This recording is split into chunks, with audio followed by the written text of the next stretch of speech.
Breaking news హైదరాబాద్లో drugs మహమ్మారిని వేళ్లతో సహా పెకిలించేందుకు నార్కోటిక్స్ బ్యూరో సిటీ పోలీసులు భారీ ఆపరేషన్ చేపట్టారు. నిన్న రాత్రి మెరుపు దాడులు నిర్వహించి పలువురిని అదుపులోకి తీసుకున్నారు. నగరం నలుమూలలా ఉన్న వివిధ పోలీస్ స్టేషన్ల పరిధిలో ఈ దాడులు నిర్వహించారు. బంజారాహిల్స్, జూబ్లీహిల్స్, సనత్ నగర్, ఎస్ఆర్ నగర్, అంబర్పేట, పాతబస్తీ ప్రాంతాల్లో ఈ సోదాలు జరిగాయి.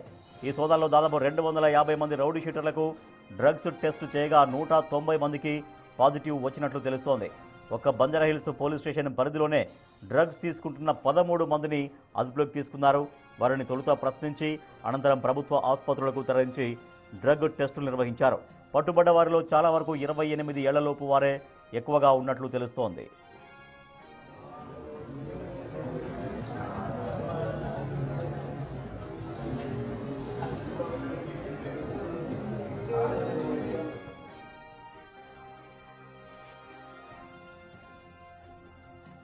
గాంధీ ఆసుపత్రిలో పరీక్షలు నిర్వహించారు. పోలీసులకు దొరికిన వారిలో ఎక్కువ మంది గంజాయి తీసుకున్నట్లు గుర్తించారు. కేసుల నమోదు కంటే మార్పుకే పోలీసులు ప్రాధాన్యం ఇస్తున్నారు. మొదటిసారి లేదా తక్కువ పరిమాణంలో డ్రగ్స్ తీసుకున్న వారికి తల్లిదండ్రుల సమక్షంలో కౌన్సిలింగ్ నిర్వహిస్తున్నారు. కేసులు పెట్టి యువకుల భవిష్యత్తును దెబ్బతీయకుండా జాగ్రత్తలు తీసుకుంటున్నారు. మరోవైపు డ్రగ్స్కు బానిసైన వారిని గుర్తించి వారిని రీహాబిలిటేషన్ సెంటర్స్కు పంపిస్తున్నారు పోలీసులు.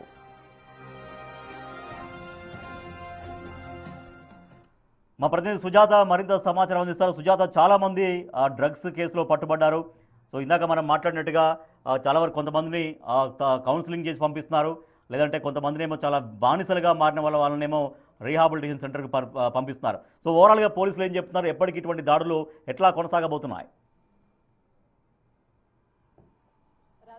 హైదరాబాద్ లో ఇటు నార్కోటిక్ టీం కంప్లీట్ గా ఫోకస్ చేసింది. గాంజాయి డ్రగ్ అనే మాట ఇక్కడ వినిపించకుండా చర్యలు చేపట్టింది. అయితే సిటీ వ్యాప్తంగా ఉన్నటువంటి రౌడీ షీటర్స్ ముందు లిస్ట్ ని తయారు చేసింది. ఏ పోలీస్ స్టేషన్ లో ఎంతమంది రౌడీ షీటర్స్ ఉన్నారు, వాళ్ళు గాంజా తీసుకొని చాలా వరకు ఇతరుల మీద దాడి చేయడం లేకపోతే దొంగతనాలకు పాల్పడడం చేస్తున్నటువంటి ఘటనలు చాలా వెలుగులోకి వచ్చిన తర్వాత కంప్లీట్ గా ఇటు నార్కోటిక్ టీం, లోకల్ పోలీసులంతా మెరుపు దాడులు చేశారు. అయితే మొదట అన్ని పోలీస్ స్టేషన్లకి నార్కోటిక్ టీం ఎవరైతే గాంజాయి తీసుకుంటూ ఉన్నారో, బానిసలు అయి ఉన్నారో వాళ్ళ లిస్ట్ ని పంపించింది. రౌడీ షీటర్స్ కంప్లీట్ గా హైదరాబాద్ సిటీలో ఉన్నటువంటి వాళ్ళందరికీ కూడా ఈ డ్రగ్ టెస్ట్ నిర్వహించాలని భావించినటువంటి నార్కోటిక్ టీం మొదటగా పోలీస్ స్టేషన్లకి రౌడీ షీటర్స్ కి కౌన్సిలింగ్ పేరిట పిలిపించారు. ఆ తర్వాత గాంధీ హాస్పిటల్ కి తీసుకువెళ్లి అక్కడ డ్రగ్ టెస్ట్ నిర్వహిస్తే చాలా వరకు గాంజాయి తీసుకుంటూ పట్టుబడినటువంటి వాళ్ళు 190 మందికి అంటే 250 మందికి టెస్టులు చేస్తే 190 మంది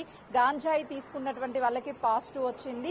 ఆయా పోలీస్ స్టేషన్ పరిధిలో ఉన్నటువంటి వాళ్ళని తిరిగి పోలీస్ స్టేషన్లకు పంపించారు. ప్రస్తుతం వాళ్ళకి పేరెంట్స్ సమక్షంలో కౌన్సిలింగ్ ఇచ్చారు. దాదాపు గత కొన్ని రోజుల నుంచి వాళ్ళు గాంజాయి కంటే మద్యం ఎంత సేవించినా కిక్ రావడం లేదనే ఉద్దేశంతో వీళ్ళు గాంజాయిని ధూల్పేట్, అదేవిధంగా ఓల్డ్ సిటీ పరిసర ప్రాంతాల నుంచి వీళ్ళు గాంజాయిని తీసుకొని గాంజాయికి బానిసలైన తర్వాత ఇతరుల మీద దాడి చేయడం, గాంజా మత్తులో ఉన్నటువంటి సమయంలో వాళ్ళకి ఎదుట ఉన్నటువంటి వ్యక్తులు ఎవరు, వాళ్ళు విచక్షణ కోల్పోయి ఏ విధంగా ప్రవర్తిస్తారో వాళ్ళకే తెలియదు. రీసెంట్ గానే ఓల్డ్ సిటీలో చాలా ఘటనలు జరిగాయి. అంటే గాంజాయి సేవించిన తర్వాత ఇతరుల మీద కత్తులతో దాడి చేయడం, వాళ్ళని చైన్ స్నాచింగ్ చేయడం, ఇలాంటి ఘటనలకి పాల్పడినటువంటి వాళ్ళే ఎక్కువ శాతం గాంజాయి సేవించినటువంటి వాళ్ళే ఉన్నారన్నట్టు పోలీసులు గుర్తించారు. ఈ నేపథ్యంలోనే రైడ్స్ చేసి ఆ తర్వాత పోలీస్ స్టేషన్లకి తరలించారు. టెస్టుల అనంతరం మరికొద్ది సేపట్లోనే నాంపల్లి కోర్టులో ప్రొడ్యూస్ చేస్తారు. తదనంతరం కూడా డి అడిక్షన్ సెంటర్ కి పంపించి వాళ్ళకి కౌన్సిలింగ్ ఇస్తారు. అయితే ప్రధానంగా ఈ గాంజాయి సప్లై చేస్తున్నటువంటి ముఠా సంబంధించినటువంటి వివరాలన్నింటినీ, గాంజాయి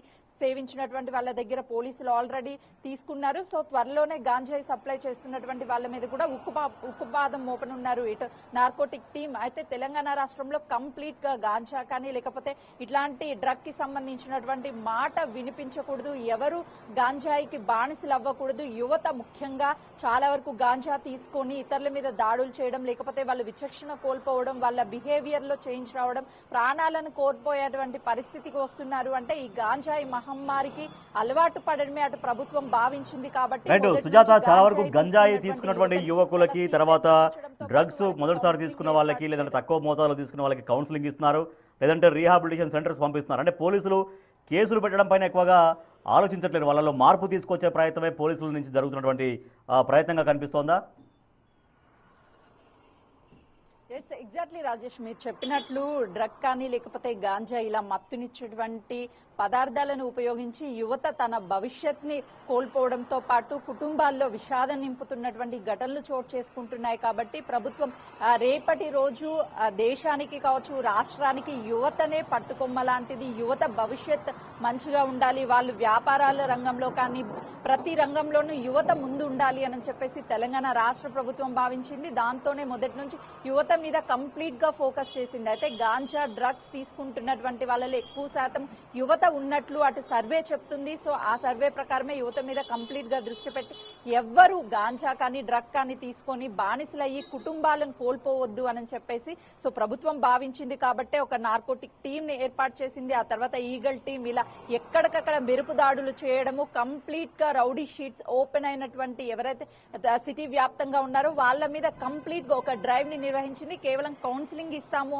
ఎవరైతే రౌడీ షీట్స్ ఓపెన్ అయ్యి ఉన్నారో వాళ్ళని కౌన్సిలింగ్ పీరియడ్ తీసుకొచ్చారు. వాళ్ళకి అప్పటి వరకు గాంజా టెస్టుల కోసం మమ్మల్ని పిలుస్తున్నారన్న విషయం, వాళ్ళు గాంజా తీసుకుంటున్నట్లు పోలీసులు గుర్తించారన్న విషయం కనీసం వాళ్ళకి తెలియదు. అందుకే ప్రతి ఒక్కరిని ఇక్కడికి తీసుకొచ్చి ఆ తర్వాత ప్రభుత్వ హాస్పిటల్కి పంపించి వాళ్ళు పాజిటివ్ వచ్చినటువంటి వాళ్ళని మరికొద్ది సేపట్లోనే కోర్టులో హాజరుపరిచిన తర్వాత రిహాబిలేషన్ సెంటర్ కి పంపిస్తారు. అటు కుటుంబ సభ్యులు అంటే తల్లిదండ్రులకు కూడా సమక్షంలో కౌన్సిలింగ్ ఇచ్చారు. వీళ్ళలో మార్పు రావాలి, యువత మీద ఎక్కడా కేసులు పెట్టి వాళ్ళ భవిష్యత్తుని నాశనం చేయకూడదు, కేవలం వాళ్ళ మార్పుని, వాళ్ళకు ఒక మంచి జీవితం ఉండాలనే ఉద్దేశంతోనే వీళ్ళని రిహాబిలేషన్ సెంటర్స్ కి పంపిస్తున్నారు. ఒకవేళ పదే పదే ఇలా గాంజాయి కానీ డ్రగ్ కానీ బాన్సులు అయితే ఖచ్చితంగా సెక్షన్ల కింద కేసు నమోదు చేసి వాళ్ళని రిమాండ్ కి పంపిస్తారు. కానీ మొదటిసారి పట్టుబడినటువంటి వాళ్ళు బాధితులు మాత్రమే కాబట్టి వాళ్ళకి కేవలం ఇటు కౌన్సిలింగ్ ఇవ్వడము, రిహాబిలేషన్ సెంటర్స్ కి పంపించడం మాత్రమే పోలీసులు చేస్తున్నారు. దయచేసి ఎవరు గాంజా కానీ డ్రగ్ కానీ తీసుకోవద్దని పదే పదే అవేర్నెస్ కల్పిస్తున్నప్పటికీ చాలా మంది తెలిసి తెలియని పరిస్థితుల్లో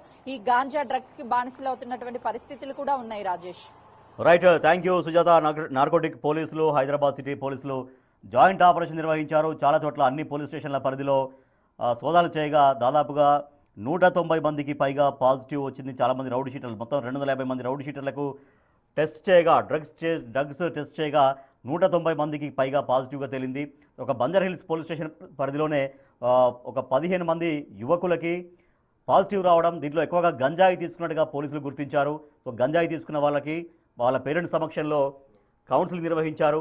తర్వాత డ్రగ్స్ తీసుకున్నటువంటి వాళ్ళకు కూడా, మొదటిసారి డ్రగ్స్ తీసుకున్న వాళ్ళకి, చాలా తక్కువ స్వల్ప మోతాదులో డ్రగ్స్ తీసుకున్న వాళ్ళకి కూడా కౌన్సిలింగ్ నిర్వహించారు పోలీసులు. ఎందుకంటే వాళ్ళపైన కేసులు పెడితే యువత భవిష్యత్తు పాడవుతున్నటువంటి ఒక సదుద్దేశంతో ఫస్ట్ వార్నింగ్గా వాళ్ళందరినీ పిలిపించి, వాళ్ళ పేరెంట్స్ని పిలిపించి వాళ్ళ సమక్షంలో కౌన్సిలింగ్ నిర్వహిస్తున్నారు పోలీసులు.